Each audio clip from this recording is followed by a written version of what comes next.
Yo, what's up sa inyo mga kwento? So, kumusta? So, ang ganda ng background natin, white na white. Papasok na sa trabaho, bigla akong video reaction dito kay sa comment ni Sir Juni Berna. Yan. So, una-una mga kwento, itong video na to ay hindi ko ginawa para mapanghinaan ng loob yung mga nagbabalak para makapagtrabaho sa South Korea at dito sa Japan. So, ginawa ko itong video na to para kahit papano magkaroon kayo ng idea. Magbibigay ako ng mga disadvantage at advantage ng bawat bansa na yan.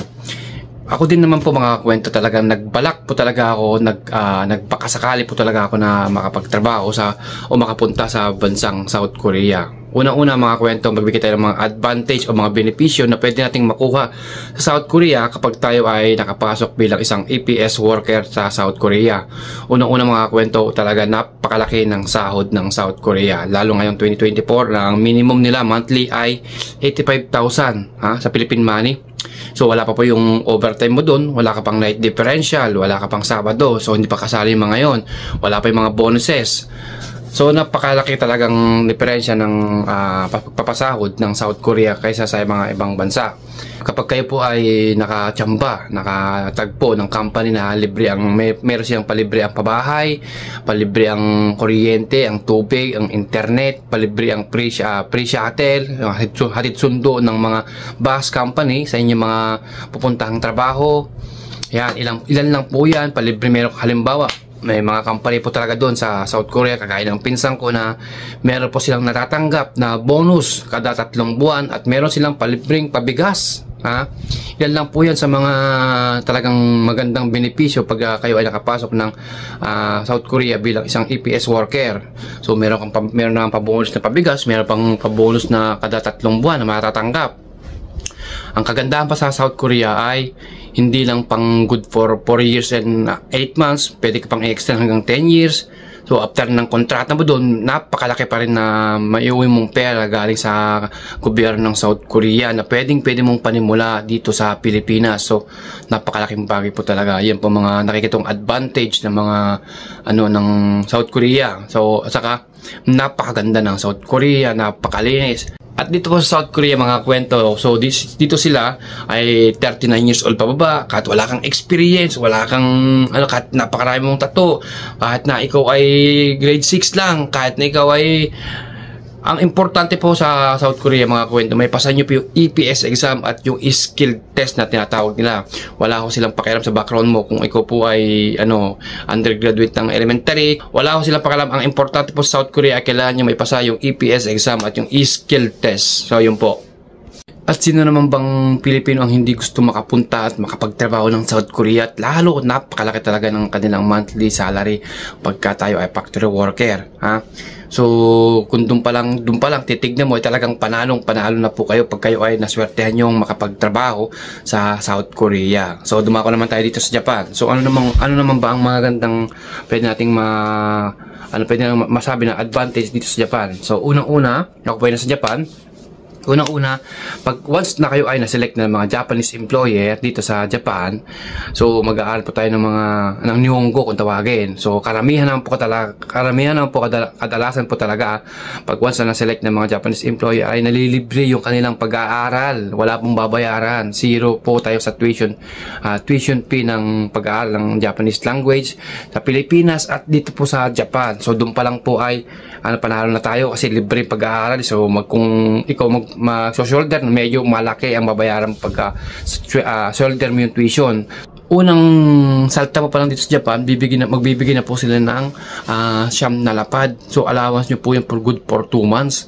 So hindi ka pa nagtatrabaho, meron na agad na allowance na binibigay dito gobyerno ng Japan. Ayun yung company pala na pupuntahan ninyo. At isa pang advantage dito sa Japan mga kwento, kung halimbawa kung kayo po ay isang welder din po talagang i-apply ninyo.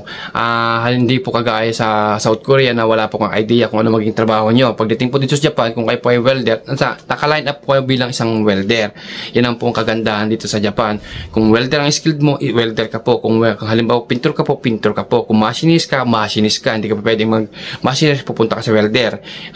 Yun ang po ang maganda dito sa Japan. Dito po sa Japan mga kwento, hindi naman po totally nagkakalayo ang sahod ng South Korea at ng Japan. So ngayon ako po ay isang 4 na taon na dito sa Japan. Ako po ay panggabi.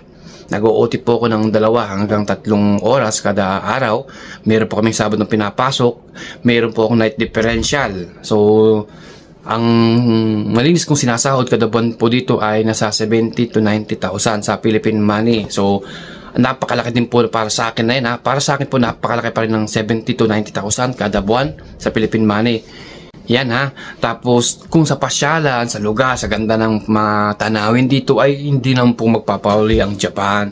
Saka after ng kontrata nyo dito sa Japan ng 3 o hanggang 5 taon ay meron din po kayong makukuha na tinatawag din na lamsam na pwede nyo na pang panimula na pang negosyo sa atin sa Pilipinas kung gusto nyo na pong mag for good at ayaw nyo na bumalik dito. Saka after ng trainee visa kung tawagin, pwede po tayong mag-apply ng SSW. So mas malaki na naman po yung magiging per hour o per day natin na rate na kaysa sa trainee visa. So kung halimbawa yung trainee visa ay sumasahod ng kada oras na 500 pesos, so pag naging SSW na po kayo at nipasan yung exam ay maaaring po tayong kumita ng 700 to 800 kada oras dito sa Japan. So yun po ang magandang benepisyo ng po dito sa Japan, maliban sa pagpapasahod talaga, napakaganda ng mga tanawin dito, saka very peaceful country at safe ang isa sa mga safe country ang Japan. Kahit maglakad kayo ng gabing-gabi diyan, madaling araw, so hindi kayo matatakot na maglakad, ha. So yung nga po yung mga nabanggit natin na pwede nating maging advantage sa South Korea at ng Japan. So dumako naman tayo sa disadvantage. So unahin naman natin dito sa South Korea. Una-una mga kwento, kung kayo po ay mag-aaral ng Korean language, o siyempre self-study o mag-aaral sa school. Pag nag-aaral po kayo sa school ng Korean language, automatic shoulder nyo po lahat ng gagastusin sa school. Ultimo pamasahe, pagkain, lahat po. Kung saan school nyo pwedeng gusto nyo ganapin yung pag-aaral ng Korean language. And then, pag magtitake po kayo ng EPS exam, siyempre kailangan nyo din ng pera talaga dyan. So, kailangan nyo ng magpunta kung saan yung lugar, kung saan gaganapin yung EPS exam. So, kailangan nyo talaga mag-provide ng pera, gastos nyo uli yan. So, after nyong, halimbawa, maswertehan nyo maselect ng EPS exam, makapasa sa EPS exam at skill test, maswertehan nyo, Ito po mga kwento Kasi sa loob po ng, dapat sa loob, halimbawa, nakapasa pa kayo ng April, dapat sa loob ng 2 taon. Sa loob ng 2 taon ay mapipili po kayo ng mga Korean employer. Kailangan mapili po kayo sa loob ng 2 taon, kasi kung hindi po kayo mapipili sa loob ng 2 taon, magbaback to zero po uli kayo. Lahat ng pinaghirapan nyo nung nag-aaral po kayo at nung naipasan yung exam at naipasan yung skill test ay mababaliwala lang po yun kung sa loob ng 2 taon hindi po kayo mapipili ng Korean employer. Yan po ang totoo sa Korea. Hindi ko po ginawa itong video para panghinaan ng loob yung mga nagbabalak magtrabaho sa South Korea at mag-aral ng Korean language at mag-take ng EPS exam. Ito po ang realidad, ito po ang totoo. Sa loob ng 2 taon, hindi po kayo napili ng Korean employer, kayo po ay magbaback to zero. Magtitake po uli kayo ng exam, ng EPS exam, at magtitake po uli kayo ng skill test, at kailangan, alinman sa dalawa na yon ay kailangan nyo may pasa.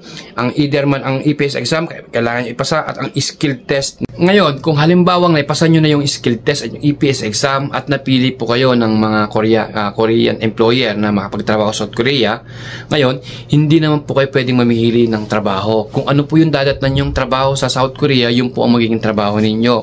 Hindi po porket welder po kayo dito sa Pilipinas at pagdating sa Korea ay magiging welder din po. Hindi po, wala pong ganon. So hindi nyo, kahit na sino man na Poncio Pilato ang magsabi sa inyo, wala po nakakaalam kung ano po ang magiging trabaho ninyo pagdating nyo sa South Korea. Saka nyo lang malalaman kung kayo po ay nasa South Korea na. So it means hindi po kayo pwedeng mamili ng trabaho. Wala po kang idea kung anong magiging trabaho ninyo pagdating nyo po sa South Korea, kung magaan, mahirap, at madali o mabigat. Wala pong nakakaalam na yan. Malalaman nyo lang yan pag kayo po ay nasa South Korea na. Kasi ganyan na pagdaan ng aking pinsan, ha. So yun po ang mga pwede kong masabi na disadvantage pag tayo magbabalak na mag-take ng EPS exam o mag-apply sa South Korea. Yun po yung mga nakikita kong disadvantage po talaga, ha. So Comment nyo na lang po sa video na to kung ano-ano po yung mga disadvantage at advantage ng pag-apply ng trabaho sa South Korea. O, dumako na po tayo ngayon dito sa Japan. So, dito po sa Japan, ang nakita ko lang pong disadvantage ay yung wala pong libre. Wala pong libre, lahat binabayaran. Bahay, tubig, kuryente, wifi, lahat po yan binabayaran po namin. Wala pong libre dito sa Japan. And then sa ngayon po talaga ang palitan ng yen to peso ay bumagsak na po talaga. Kung dating 45 o 46 nung way back 2021 to 2020 to 21, 45, 46, and then now 2024, it's almost 36 na lang po siya. So kung halimbawa magpapadala po tayo ng 20 na lapad, 20 na lapad, dati po nagpapadala ng 20 na lapad, inaabot po yan ng 90,000. 90,000 ha. Ngayon, pag papadala ko ng 20 lapad, ay inaabot lang ng 76, 77,000. So, napakalaki po ng nawawala po sa amin. Yan po ang nakita kong disadvantage ngayon dito sa Japan.